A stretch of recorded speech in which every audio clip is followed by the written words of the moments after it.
Yo, what's up? Welcome back to another episode of the Swiss. Continuing on with March Madness, we're obviously into the Sweet 16. Got 4 games on Thursday, 4 games on Friday. Tournament's been beating me up a little bit to start this year. Hopefully that turns around. My championship is still alive. I have Purdue beating North Carolina in the championship. So if Purdue wins, all will be forgiven. I'll be happy with March Madness. But as of right now, first weekend definitely didn't go my way.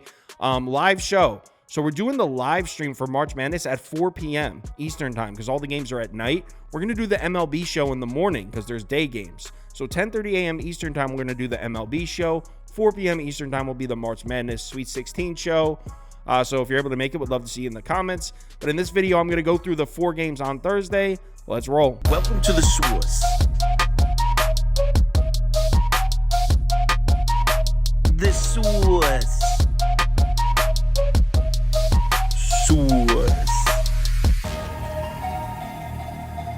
Hey, get the Swiss. First up, we got Clemson, Arizona, 6 seed versus 2 seed. Line opened up Arizona laying 7.5 points, and from what I can see, it hasn't moved. Still looking at Arizona minus 7.5. Total sitting at 152.5. Betting trends on the Clemson side: 3-3 against the spread on neutral courts this year. 9-4 against the spread in non-conference games. 3-2 against the spread in their last 5. On the Arizona side, 4-4 against the spread on neutral courts. 10-3 against the spread in non-conference games. 2-3 against the spread in their last 5. Recent production from these two teams in the last 10 games, actually pretty close.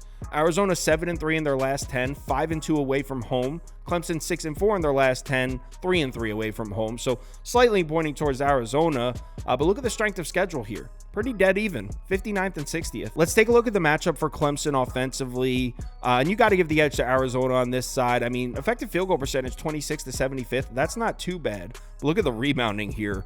50th to 326th. So probably not going to see many second chance points for the Tigers in this one. And then when you pull up the shot charts for Clemson's offense, it really doesn't get any better. As we know, Clemson lives and dies by the 3 ball. They take a lot of 3-point shots. They're 44th in shot frequency from above the break in the last 10 games. Arizona defensively, 53rd. So Arizona's been playing good defense out there on the perimeter. Now, we did just see Clemson in a matchup against New Mexico, another team that defends the 3 ball pretty well, and they didn't have problems knocking down their shots in that game in the first round. That being said, Arizona is most definitely not New Mexico. It's a definite step up in class. So whether or not Clemson can get their 3-point shots to fall is a huge factor in this one. On the other side of the court, we got Arizona's offense against Clemson's defense, and the matchup's actually pretty close here on paper as far as their numbers from the last 10 games. EFG is close. Offensive rebounding rate is close. Turnovers are, both these units are awful. So really, I mean, obviously Arizona's probably better than Clemson's defense, but as far as production in the last 10 games, these two units pretty close. But when we pull up the shot zones for Arizona's offense, this is where we can actually find some value on Clemson. As we know, Arizona lives and dies by scoring at the basket. In the last 10 games, they're 37th in shot frequency at the rim, 96th in efficiency at the rim. So this Arizona team really needs to score at the rim. It's a big part of their offense. As we know, protecting the basket has been the biggest strength for this Clemson team on either side of the court all season. In the last 10 games, they're 10th in defensive efficiency at the rim. And before that, I mean, earlier in the season, they were sitting at 4th, 5th. Clemson's been protecting the rim at an elite level all year. I mean, I've been riding Clemson this whole tournament. It's probably the only part of my bracket that still looks good. I have Clemson winning this game and moving on to the Elite 8. So I don't see any reason to doubt them. I'm still on Clemson. I'm taking the points. I might even bet the money line. Give me Clemson. Next game. San Diego State, UConn. We got a 1 versus 5 here.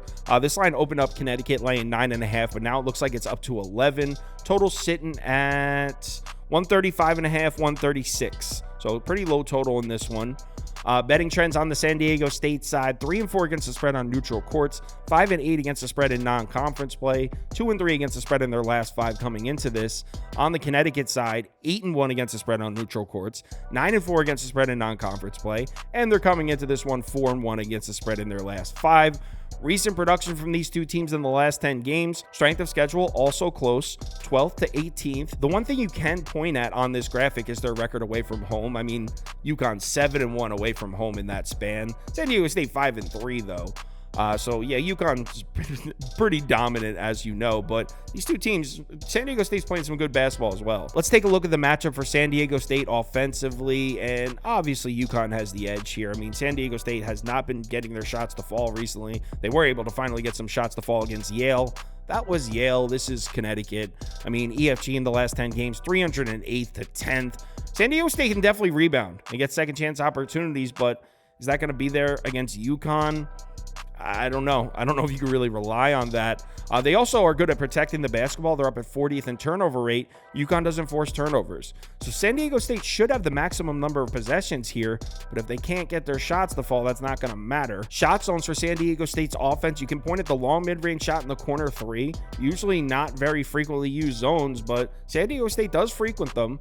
Look at the long mid-range shot. UConn 362nd against that shot. So Connecticut's actually struggled to defend the long mid-range shot. That being said, they have excellent defensive numbers against the corner three. Let's take a look at the matchup for UConn's offense. And obviously Connecticut has the edge here. But we do have to give San Diego State some credit. They are playing some defense. Effective field goal percentage in the last 10 games. San Diego State at 29th. UConn at 22nd. UConn definitely has the edge on the boards though. 55th to 152nd. Also, probably not going to be able to create many turnovers here, 222nd to 11th. But now we take a look at the shot charts for UConn's offense, and this is where we can actually find some value for San Diego State. So UConn's been attacking the rim a lot. In the last 10 games, they're 29th in shot frequency at the basket, 27th in efficiency. So scoring at the rim is a huge part of UConn's offense. Look at San Diego State defensively down there, 82nd and 73rd at the basket. And the other shot zone we need to look at for UConn, the above the break three. 91st in frequency from that zone, 152nd from efficiency. So UConn does shoot the three ball from out in the perimeter. Look at San Diego State's defense, 87th in efficiency against that shot. So as crazy as it sounds, I actually kind of like this matchup for San Diego State defensively. I think this number's too big for this late in the tournament, so I'm taking it. Give me San Diego State plus 11. I'm fading UConn. Next game. Alabama, North Carolina up next. 4 seed versus 1 seed. This line opened up North Carolina minus 4.5. It's now down to 4. Total sitting at 173.5. Betting trends on the Alabama side: 3-5 against the spread on neutral courts, 9-6 against the spread in non-conference play, 2-3 against the spread in their last 5. On the North Carolina side, 6-5 against the spread on neutral courts, 8-5 against the spread in non-conference play, 3-2 against the spread in their last 5. Recent production from these two teams in the last 10 games. Obviously, North Carolina's got the more impressive resume here. UNC 9-1 in their last 10, 6-1 away from home in that span. Alabama 6-4 in their last 10, 3-3 away from home in that span. But look at the strength of schedule. UNC at 34th, Alabama at 9th. So we do have to take note when we're looking at these numbers from the last 10 games that Alabama has played a little bit of a stronger schedule. So let's take a look at the matchup for Alabama offensively. And you got to give the edge to North Carolina's defense on this side. But if you incorporate the strength of schedule, again, these are numbers from the last 10 games. This matchup's pretty close. Effective field goal percentage, 58th to 30th. North Carolina does have the rebounding edge. North Carolina 4th in defensive rebounding rate. So nobody's getting second chance opportunities on the Tar Heels. Not going to be many turnovers, though. 50th to 293rd in favor of Alabama. I have very bad news for Alabama's offense, though. Good luck trying to score at the basket against North Carolina's defense. Alabama attacks the rim a lot. They're 12th in frequency in the last 10 games. In the last 10 games, 41.3% of Alabama's shot attempts have come at the rim. So this team attacks the basket a lot. Look at North Carolina's defense at the rim. Opponents are shooting just 45.9% at the basket against North Carolina. That's crazy. That's the best in the country in that span. So Alabama's in for a really tough matchup here if they're going to try to score at the basket, which means the three-point shot has to be there for the Tide in this one. Now, Alabama can shoot the three ball. They're 103rd in frequency in the last 10 games, so they do shoot the three. Just 242nd in efficiency, though, so they're not really falling recently. That's the path for victory for Alabama. The three-point shot has to be there because on paper, that's where you can score on North Carolina. They're back at 275th against the three-point shot. On the other side of the court, we got North Carolina's offense, and edge goes to UNC across the board here. And it's not really that North Carolina's offense has been electric. It's just Alabama's defensive numbers are just so awful here. I mean, EFG. Look at the rebounding advantage on this side. 104th to 317th. Turnovers, 29th to 314th. North Carolina, not normally an offense that frequents the foul line a lot. 162nd to 344th. Probably going to get to the foul line in this one. And when we pull up the shot zones for North Carolina's offense, the matchup gets even worse for Alabama. I mean, UNC should be able to eat at the rim in this one. They're 95th in shot frequency at the basket in the last 10, so they attack the rim a lot. Haven't been very efficient scoring down there, but look at Alabama's defensive numbers at the basket in the last 10 games. 302nd. So Alabama's really struggling to protect the rim, and you got a North Carolina offense that's going to be attacking the basket the entire night, which is why there's no way I could take Alabama here. I know the line movement indicates there's some sharp money coming in on the Tide. There's no way. I'm on North Carolina. I didn't bet this one yet, but I'll be on UNC -4 next game. Illinois, Iowa State. We got a 2 seed versus 3 seed here. Line opened up Iowa State -3.5. It's now down to 2, and I even see 1.5s open. So this line definitely moving towards the Illini. Total sitting at 146. Betting trends on the Illinois side look great.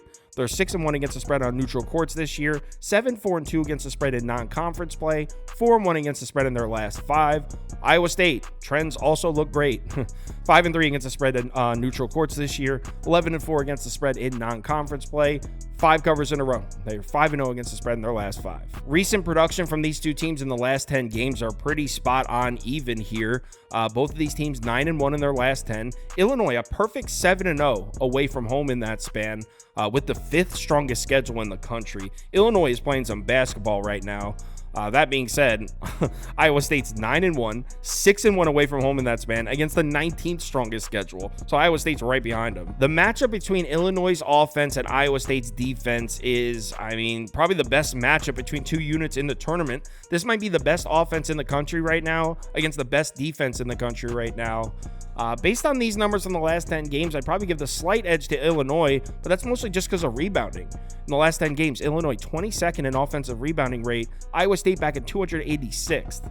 So Illinois should have second chance opportunities in that one. Also, if you look at free throw rate, Illinois should be able to get to the foul line as well. And look at Illinois' matchup at the basket here. This should be an all-you-can-eat buffet at the rim for Illinois. 54th in frequency, 7th in efficiency. So Illinois is attacking the rim and they're scoring at a really efficient rate. Iowa State defensively, 130th in frequency isn't bad, 297th in efficiency. So I really like this matchup for Illinois' offense. Even though Iowa State might have the best defense in the country right now, I still like the matchup for Illinois' offense on paper. On the other side of the court, we got Iowa State's offense against Illinois' defense. I guess a slight edge towards Iowa State on this side. This is the weaker side for both these teams, the two weaker units. If you look at turnovers, 75th to 356, so Illinois should struggle to create turnovers in this game. But Illinois has the free throw rate advantage, so pretty even across the board. I guess slight edge Iowa State. Shot charts for Iowa State's offense. The mid-range shot should be there for the Clones in this one, and they take a lot of those. 41% of Iowa State's shot attempts in the last 10 games have come from these two zones, the two mid-range zones. 32nd in frequency from the short mid-range, 84th from the long mid-range. And Illinois' defensive numbers against the mid-range shot don't look good. 247th and 238th in efficiency against those two zones. As far as betting this game, this is probably the best matchup on the board for this Thursday slate. So therefore, it's probably the hardest to pick, but I think the wrong team might be favored here. I think Illinois is playing as good, if not better, basketball than any other team in the country right now. I know you could say the same thing about Iowa State. I get it, but I like Illinois. I'll take the points. I'll probably take them on the money line as well. I'm on the Illini. Like I said earlier, Sweet 16 live show at 4 p.m. Eastern time on Thursday.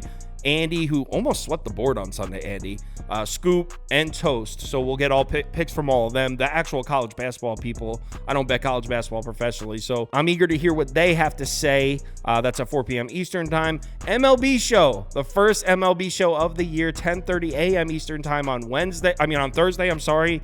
That's going to be awesome. That'll be me, Toast, Prop Beaver. I don't know who the fourth is. We're going to have a fourth. We'll figure it out. But it'll definitely be me, Toast, and Prop Beaver on Thursday morning. If you're able to make it to those two shows, we'd love to see you in the comments. Let's have ourselves a great weekend here. During March Madness, the weekend start on Thursday. Remember to bet responsibly, and I'll talk to you in the Discord.